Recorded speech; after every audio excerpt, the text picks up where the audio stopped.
Well, welcome to the Top Gun Show, where I try to bring you new providers, new technologies, and introduce you to the best professionals in the industry, all so you can make informed decisions. Today, I'd like to welcome Stephen Karachinski, the CEO of Ziro, the sponsor of the Top Gun Show. Ziro is a very unique company that makes you unified communications hassle-free. Stephen started Ziro about 14 years ago after spending 5 years at Cisco in the channel. Stephen, welcome to the Top Gun Show. Thank you so much, Steve. I am thrilled to be here. Thrilled to be a mugger as well for the first time. So thanks again. It's a real honor and a privilege. Yeah, no, I love the fact that you're a mugger. You told me you just got it a couple hours ago.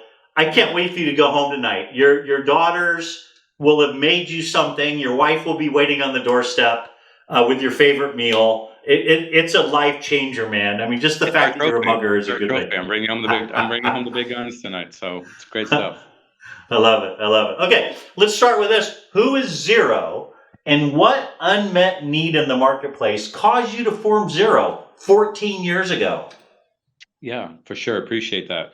So we are essentially a pure play service organization focused on telephony and contact center.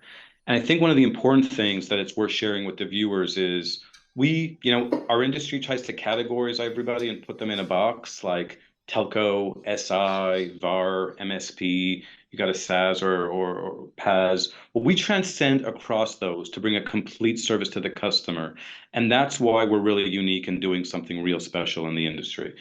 Um, as you mentioned, I worked at Cisco and left with a couple of colleagues to start this business because we found it was so hard for our customers to get the help, service, and support they needed, especially when they needed it.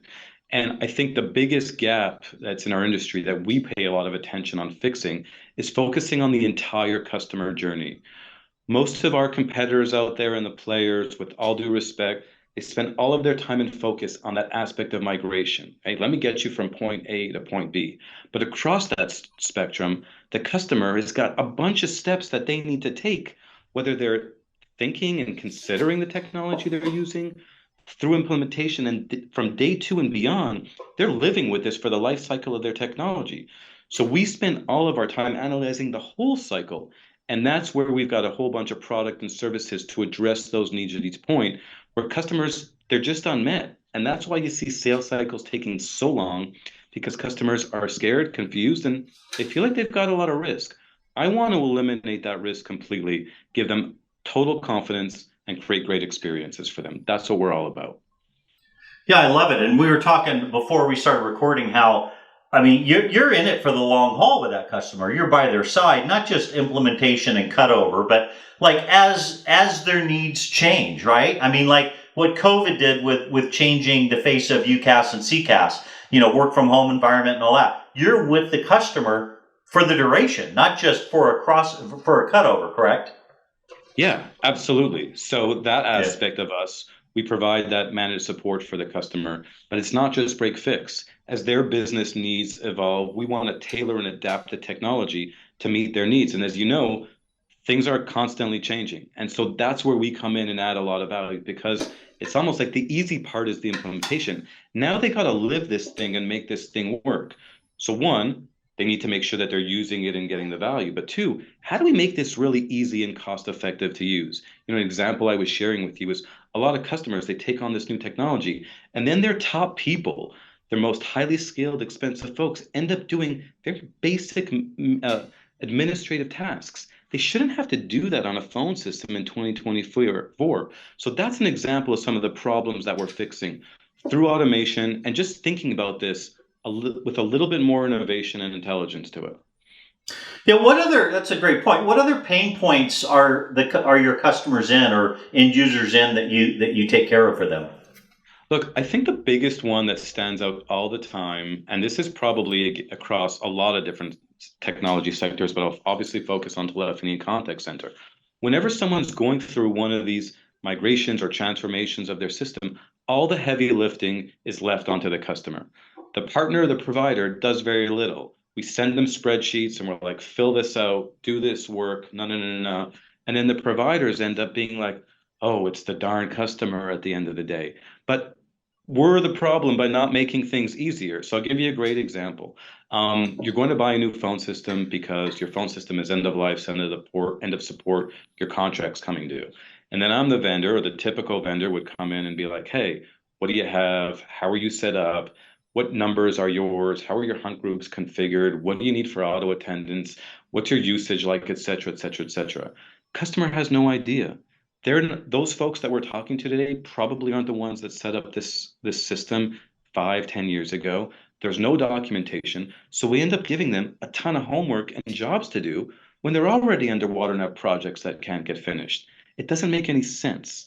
So fixing those problems, taking all of that burden off of the customer, doing it for them, but not just doing it manually, putting my folks in there, solving these problems so they can move on with their journey, get done what they need to do efficiently and quick. That's a major pain point that we fix. And there's a ton others, Steve.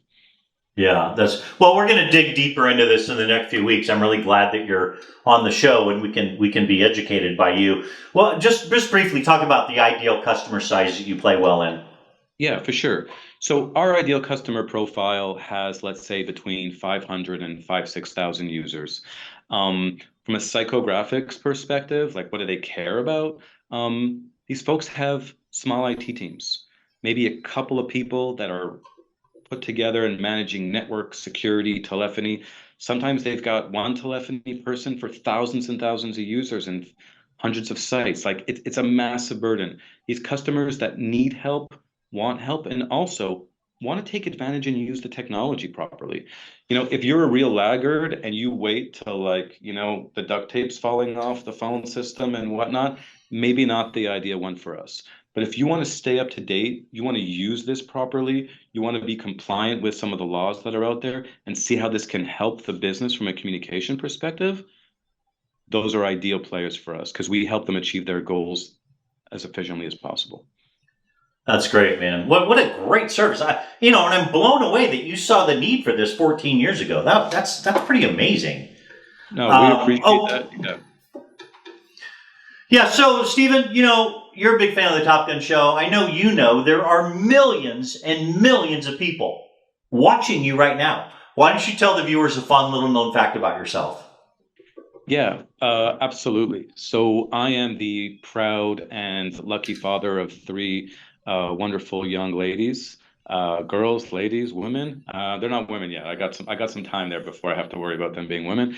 And they are all dancers, competitive dancers, doing hip hop. They love it. My family's all into it, running to competitions and all that sort of thing.